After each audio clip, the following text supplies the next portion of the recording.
bag, as you might be able to tell from the very colorful background, I'm in Duluth this weekend. Xander and Tosh are here as well, although they have nothing to do with the colorful background. It's a quilt that Mom is making for a Finnish kid, half Finnish I think, half Finnish, half American. Anyway, so I'm in Duluth. And yesterday Mom and I took the dogs down to the lake, which was incredibly cool because the bay is frozen over.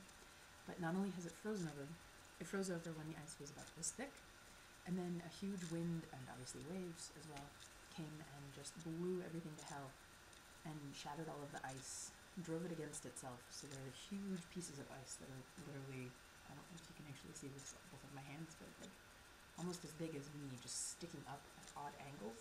It looks like shale. It's really cool. It's like watching geology happen, but with ice.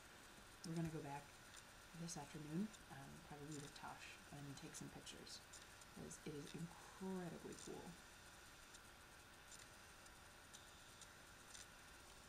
So the next thing I want to tell you about is this thing I went to in January. It was called Crashed Ice, and it was sponsored by something obnoxious like Red Bull, I think, which is built kind of like a roller coaster.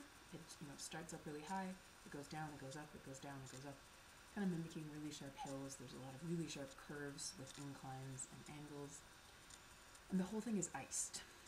So you have a bunch of competitors who put on hockey skates and stand at the very top of the very highest hill of the course, and when the signal goes, they all just start skating as fast as they can down this hill.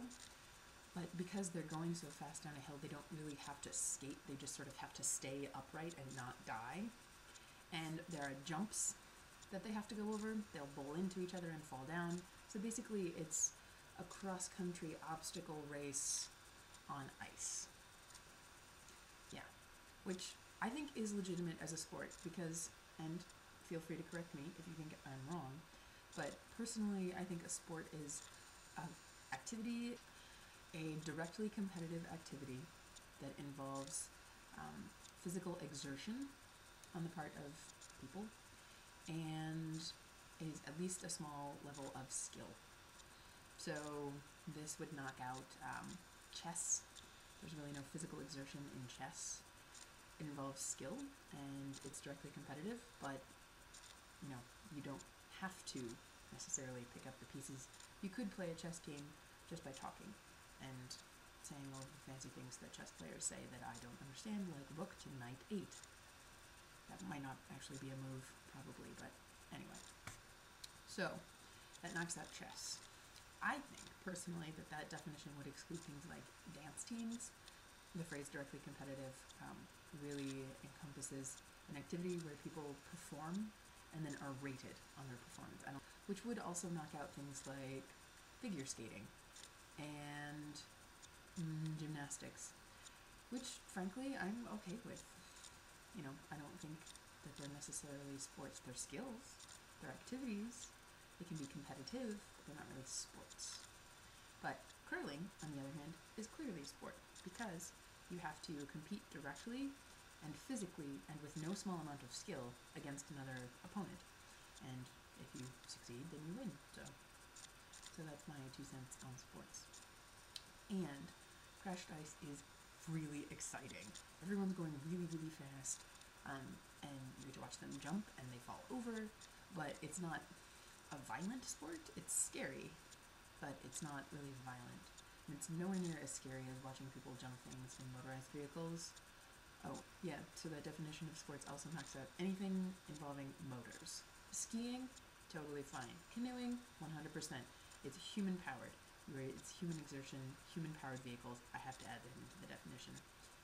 But if you're riding a snowmobile, the snowmobile will go as fast as the snowmobile can go. It has nothing to do with your skill level.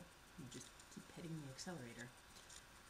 Being able to jump things, that's down to your skill. The snowmobile on its own, obviously, is not going to do a loop. Although the last person I watched jump a snowmobile got crushed by it and then died. So, not a sport that I particularly want to get into. So yeah. Anyway, I encourage you strongly to go and see if you could find a video of it. I tried to find a video of it to put on here because all of my videos are really grainy and from a distance, They're not exciting. Sorry. But anyway, I think it should be a sport. It is a sport. I think it should be recognized as a sport. Also, I really want to do it. It looks like a lot of fun. Look what I found!